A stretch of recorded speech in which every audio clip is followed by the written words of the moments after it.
This is the world now, bringing you everything you need to know from around the globe. U.S. President Trump on Thursday gave the European Union until July 4th, America's Independence Day, to fulfill its side of a trade deal struck last year.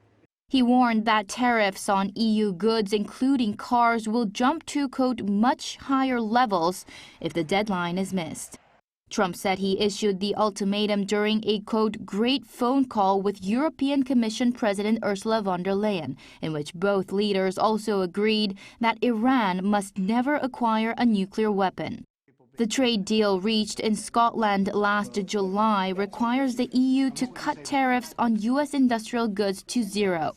But legislation to implement the deal has moved slowly through the European Parliament. Trump had already threatened last Friday to raise EU car tariffs from 15% to 25% over the delays. Von der Leyen said good progress is being made toward early July compliance. Some of America's most powerful CEOs are joining President Trump on his trip to Beijing next week. The heads of Nvidia, Apple, Boeing, Exxon, Blackstone, Citigroup, Qualcomm, and Visa have all been invited.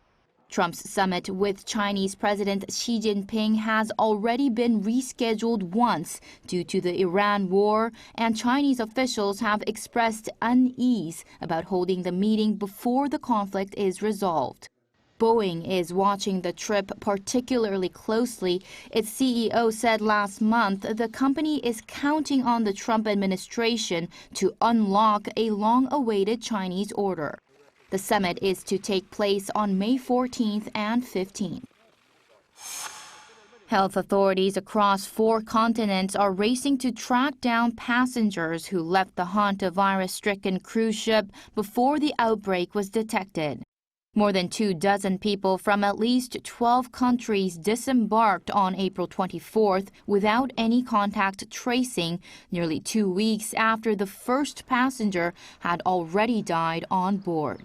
A Dutch flight attendant who briefly came into contact with an infected passenger is showing symptoms and is being tested in isolation in Amsterdam, potentially becoming the first known person outside the ship to be infected. The cruise ship is now sailing toward Spain's Canary Islands with more than 140 passengers and crew still aboard. The WHO says the risk to the wider public remains low.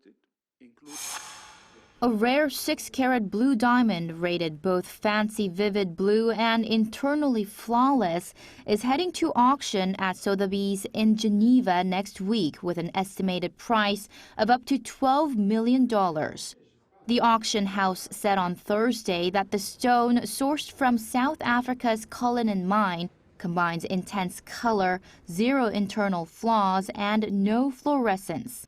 Sotheby's calls this combination exceptionally scarce, even among blue diamonds.